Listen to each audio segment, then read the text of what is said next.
Michael Stets, Rebellion Media, here at Bellator 95 post-fight, along with Bellator CEO Bjorn Rebney. Bjorn, how would you assess not only tonight's card, but Season 8 as a whole? I thought tonight's card was spectacular. I mean, it just and I've got to always kind of plant myself and realize that I'm the CEO and not just a fan who's got the best seat in the house with the earphones on and the monitors right in front of me. Tonight was awesome. I mean, we had 4 fights scheduled for TV. Every one of them stopped quick except one, and the one that didn't stop quick was one of the best back-and-forth battles I've seen all year. So it was great, and we got 2 other fights from the prelims rolled into the show within that 2-hour spot. I think we got 6 fights on TV, so tonight was awesome. And this season's been great. I mean, the season's been great because the level of fights has just gone through the roof. The level of competition's been great. We consistently have had nights like tonight. More often, like when we don't have a night like tonight, that becomes the anomaly. That becomes a situation where everybody goes, oh, there weren't 4 knockouts and there weren't 6 fights on a 2-hour show, and it wasn't that kind of night. But that's what I'm most happy about. When I look back on this season, it's been amazing to launch on Spike. It's 100 million homes where the events on an event-by-event basis are doing 1 million viewers over the block. We're packing houses, so that's all exciting. But the fights, that's what fuels the machine. Talk about your featherweight champion, Pat Curran, defending successfully twice this season. Wow. You know what I mean? And I said it earlier, and and I've got an amazing amount of respect for Jose Aldo. He's a wickedly talented fighter. He's exciting to watch fight. But honestly, if everybody at 145 pounds started throwing, I think that Pat and Jose Aldo would be the last 2 guys standing. And who would win that fight? I don't know. I would put my money on Pat. And Jose Aldo might win the fight, but I think Pat Curran is an incredible talent. I think he is at a really elite world-class level. His skill set, his calm, his ability to adapt inside the cage, his ability to spot weakness and counter, his ability to figure out what that puzzle is and figure out where those pieces are and what he needs to do next. He spots weaknesses like nobody that I can really see inside of our banner or inside the sport. He's like a computer in terms of seeing the weakness and taking advantage of it. Great knockout power. We saw it against Ricci. We saw it against Warren. We saw it against Sandro in his submission game. He just gets it, man. He's a spectacularly talented fighter. Great kid, great talker, great personality, very giving. Win-win-win. He sees it as an opportunity. He grasps it very quick, and the submission reminded me back. I think it was the first featherweight tournament before he beat Sandro in the finale. I think it was the semis when he snatched that Peruvian necktie. Yeah, against it's 2 o'clock in the morning, but the Peruvian necktie, man, that makes me feel bad because he fought for us like 3 times. But I mean, that was it, and it was technically perfect. And that's not an easy submission to pull off when you've got like 5 minutes and you're working through it on the ground to try to find your space. But this was another example of that. The kid is just his ability to adapt and to see opportunities, and that's what this game is about. This game is about looking for your spot standing and then being able to adapt and move very, very quickly anywhere that the fight takes you. And he does that. He does that amazingly well. And he's got all the tools. It's just not about seeing it in his head. It's about executing it with his body, and he does it. He does it better than anybody. And now you had him defend the belt twice this season. Now you have also Frodo, who won the tournament. You still have Strauss, as we talked about it in the presser. And you have the middleweight tournament final. You have Emmanuel Newton set to take on Attila Vey. So you got those 2 middleweight title fights. You have a lot of title fights coming forward. So how are you going to fit these all in? And are we going to see title fighters, like I asked you at the presser, are we going to see more than them defend their belt more than once? Oh, yeah. I mean, you'll see. Look, we got Marshall Shlemenko now. We got Askren against Koreshkov. We've got 2 backlogged at 45 between Strauss and Frodo that are going to challenge Curran. We've got 55 with 2 backlogged with Jansen and the Caveman and Rickles. So it's starting to happen now like I envisioned it in my head 4.5, 5 years ago. We have the TV partner that's making it all happen so that we can get tournament after tournament done. So guys like Curran and Chandler and Askren and Shlemenko and Dantas can defend 3 times a year, maybe 4 times a year if they don't get injured. So and still Lima and Saunders to settle the welterweight tournament. Yeah, I mean, as soon as Koreshkov steps in against Askren, you're going to have another guy right before it who's going to win that tournament and earn his shot. So it's either going to be a rematch, and it depends on if Askren wins. I mean, it's where I needed to bring it. It just took me a few years to get it there, and it took the greatest partner in the history of TV distribution and combat sports to make it all work. And just a few more for you, Bjorn. Again, thank you for your time. Sure. King Mo, what's next for him? Is he going to go back right into a tournament? Will you get a fight with him? And if I could play Sam Kaplan matchmaker, I say Christian Mpumbo and King Mo. Let them go at it.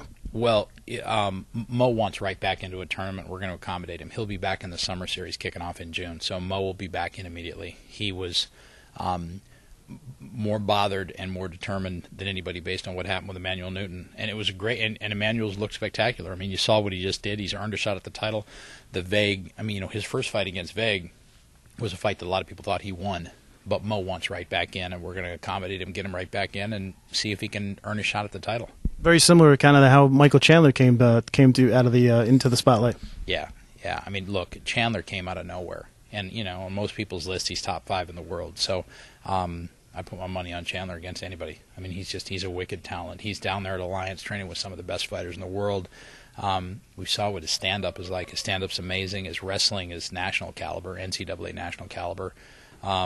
Special talent, special personality, special talent, working with Dave and Buster's, doing all kinds of stuff promotionally and marketing-wise.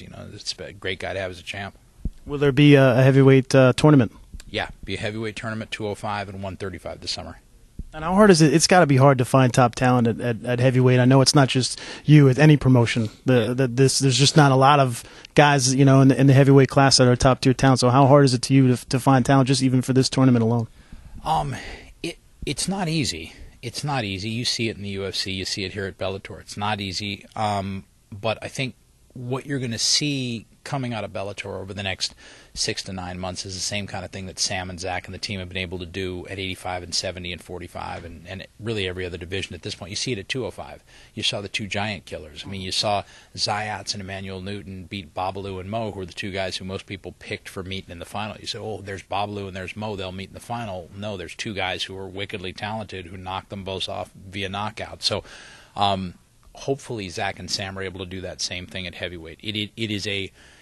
It's a more scarce division in terms of finding great talent, but what Zach's been out doing, and while Sam's been putting together all these shows, is Zach's been finding guys who are 3-0, 4-0, and putting them on developmental deals with us where they're going to get 6 fights over about a 7 or 8 month period and build them up, put them in against different kinds of music, and create that next evolution of heavyweight fighter through that kind of system. And just a couple more. You recently, Bellator finally spoke out about New York MMA. Supporting it if it is legalized. We don't know. I mean, obviously it's going to come down to the assembly like always every year, but you did make a public statement talk about that and how you'd like to come to New York and have an event there.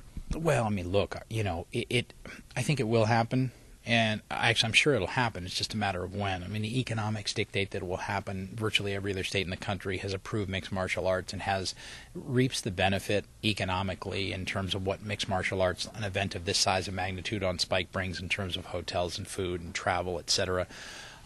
It creates jobs. It creates opportunity.